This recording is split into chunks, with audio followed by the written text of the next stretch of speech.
और मैं श्वेता मैडम को एक पत्र भी लिखूंगा।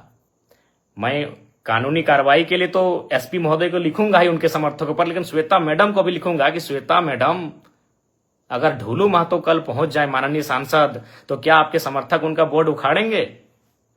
बोकारो के पूर्व विधायक अगर बिरंची नारायण जी अगर वहां पहुंच जाएं, तो क्या आपके समर्थक उनका बोर्ड उखाड़ेंगे?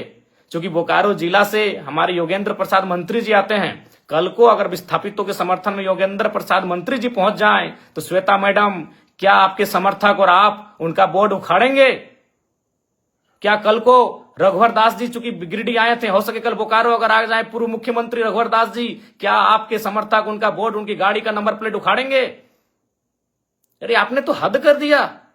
और आप क्या बयान दे रही है इंटरव्यू में कि कुछ दिनों पहले, अरे आप जब विधायक बनी है ना मैडम, तब से आप में ये तेवर है।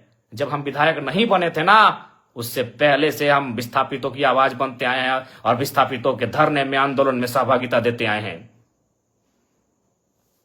क्या आप बात करती हैं मैडम?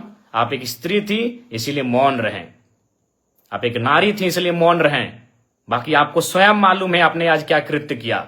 हमने ना आपको कुछ बोला था, हम तो, मेरी गाड़ी वहां खड़ी हुई थी, हम तो केवल आपके, हमारी गाड़ी गई थी ना, हमको तो मालूम भी नहीं। आप एक महिला हो के विधायक हो के इस प्रकार आई। पहले तो विरोध किया, हमने आपसे पूछा कि मैडम क्या बात है, क्या बात है? आपने पहला लाइन यही कहा कि मेरा विधानसभा है, आप कैसे आ सकते? हद है भाई। कल को मैं पूछ रहा हूं, बोकारो के ही मंत्री योगेंद्र प्रसाद, अगर कल को योगेंद्र प्रसाद आ गए उस धरने में, उस बंदी में, या फिर बीजीएच अगर पीड़ित परिजनों से मिलने के लिए, या फिर उस गेट में जहां विस्थापित धरने पर बैठे हैं, तो क्या विधायक मैडम आप योगेंद्र प्रसाद जी का विरोध कर पाएंगी? या कल को ढूलू महतो चूंकि सांसद हैं, अगर ढूलू महतो जी पहुंच गए, क्या आपके समर्थकों में, आप में वो कुव्वत है कि आप उनका नंबर प्लेट उखाड़ देंगे? बड़ा दुर्भाग्य लगा मैडम, बड़ा दुर्भाग्य। आप क्या बयान दे रही हैं कि कोई माहौल खराब करे?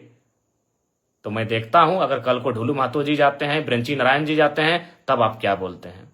देखिए, मैं आपको स्पष्ट कहना चाहूंगा, सबको नहीं पच रहा है कि जयराम महतो किसी आंदोलन में आए, क्योंकि अगर वो आएगा तो सट्टी की बात होगा। और बाकी कहना नहीं चाहिए मैडम, लेकिन जब आपने हद पार किया है तो मैं सुनी खबर आपको सुना दूं। सुने आपके घर में आपके रिश्तेदार कहिए या आपके खास कहिए, उनको ठिका मिलता है बीएसएल में। तो ये दोहरी राजनीति मत कीजिए विधायक मैडम। अभी आप दुख जता रहे हैं और आपके ही लोग वहां ठिका लेते हैं। तो असली बात तो जनता को मालूम है कि आपको तकलीफ जयराम महतो के जाने से तकलीफ क्यों हुई, क्योंकि आपको मालूम है कि जयराम महतो आएगा तो दूध का दूध और पानी का पानी बात होगा। ये किससे छुपा है?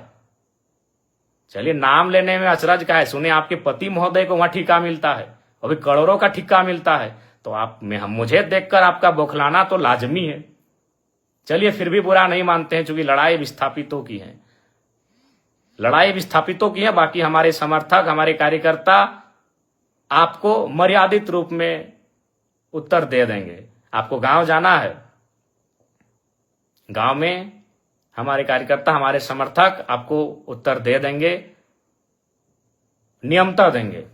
लेकिन आपका ये जो बयान, ये भर्सन कि बोकारो मेरा है, बोकारो विधानसभा मेरा है, वही तो हम देख रहे हैं। अगर कल योगेंद्र प्रसाद, चूंकि वो तो गोमिया के विधायक हैं, आपके हिसाब से गोमिया के विधायक हैं, अगर वो कल चले जाते हैं माननीय योगेंद्र प्रसाद, तब आपके समर्थक उनका बोर्ड तोड़ते हैं कि नहीं तोड़ते, ये भी हम देखेंगे। ढूलू महतो जी अगर चले जाते हैं तो आपके समर्थक उनका बोर्ड तोड़ते हैं कि नहीं तोड़ते हैं, हम ये भी देखेंगे। और अगर बिरंची नारायण पूर्व विधायक बोकारो अगर जाते हैं कल विस्थापितों से मिलने या धरना स्थल पर, तो आपके समर्थक उनका बोर्ड तोड़ते हैं कि नहीं तोड़ते हैं, यह भी हम देखेंगे। ये दुर्भाग्यपूर्ण है, आपकी संकीर्ण सोच को आश्चर्य लग रहा है कि आप इतना संकीर्ण, आपकी सोच कैसे हो गई आज।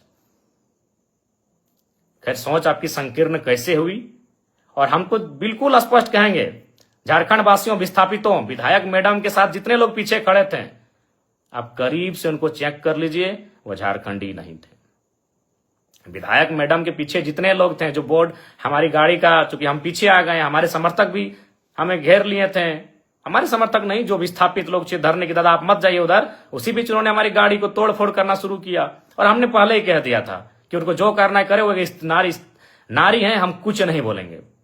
बल्कि हमने आपको प्यार से बुलाया कि मैडम बात क्या है, क्यों यह व्यवहार आप कर रही हैं।